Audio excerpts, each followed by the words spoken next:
4 minutes to 9, and we heard earlier from our reporter Chris Dearden, who was at the bottom of Tryfan mountain. He set off with a group of enthusiasts that they're going to measure it, measure a mountain. But if it turns out to be less than 3,000 feet, then Chris will have played his part in relegating the mountain from the elite list of the highest in the country. It's a long tape measure. Imagine doing that before breakfast. Well, they should be at the summit by now. Have you got bad news, Chris? Have you done the job?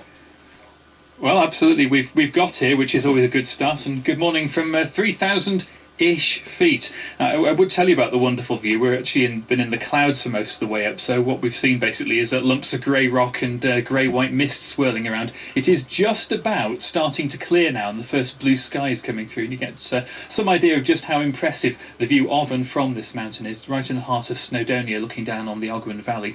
Now, the summit of Tryfan has two enormous blocks of solid stone on the top, known to walkers as Adam and Eve, and soon there'll be something else, a strange mushroom-like growth. This is basically a very posh GPS. No tape measures here, Ali, to measure the exact height of this mountain.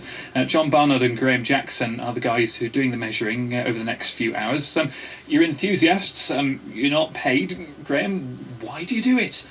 Well, we do enjoy the challenge, getting out in the hills. If you look around you now, Chris, you'll see the view that we can get as the clouds are slowly breaking from the peaks. It's just fantastic to be out in the hills. No, but you don't have to bring all this kit up here just to walk and enjoy the view. No, absolutely. The British Hills are classified by various criteria, but one of them being height. I guess everybody's heard of the Munros. That's in Scotland, yeah. The Scottish mountains over 3,000 feet. And any list of hills like that is put together, there is always a question mark about those hills that are at the lower end. Are they really 3,000 feet or not? I suppose I ought to ask you, John, is how come, I mean, we've got an idea this mountain's 3,002 foot, how come, you're questioning that?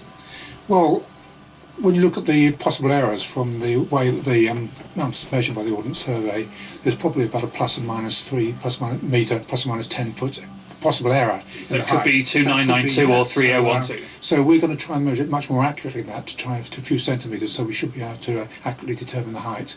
I described it as a posh GPS. Basically, it's talking to a satellite, isn't it? Yes, it's exactly the same process as the GPS systems on your car. Your sat nav is talking to the satellites, giving signals and measuring distances, and then by some complex mathematics it can work out the height above sea level.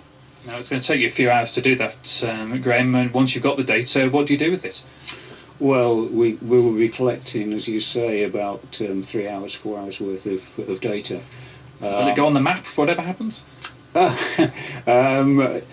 I believe that if the height changes, then Ordnance Survey will change the height on the maps. Yeah. There's a guy from the Ordnance Survey who's with us today who'll be checking up on what you do as you do it. Indeed, yes. I suppose I ought to say, I mean, this mountain is iconic. It's the only one, certainly in Wales, and one of very few in the British mainland, where you've got to scramble to get to the top, and we have been doing that, goodness me, to get here. And it's famous among enthusiasts and among mountain walkers. Can you imagine the terrible emotion if you knock this mountain out of the elite league? I'll try not to. For me, Tryfan holds a special memory. It was the first mountain I saw as a child when I came on holiday in Wales. So I would be very sad to see it go over 3,000 feet, but by the same token I want to see what the real answer is. Well, it could go one of two ways, we'll see. We're going to find out the result hopefully around about 3 or 4 o'clock this afternoon, and so we'll be back here probably at the bottom of the mountain on Good Evening Wales tonight to reveal all to the world. I was hoping you'd say that. Thank you very much, Chris Dearden, then, and do rejoin him after 4 o'clock on Good Evening Wales. It deserves to be in the elite league, does Tryfan? Well, not if it's under 3,000 feet. It's a proper mountain. Right.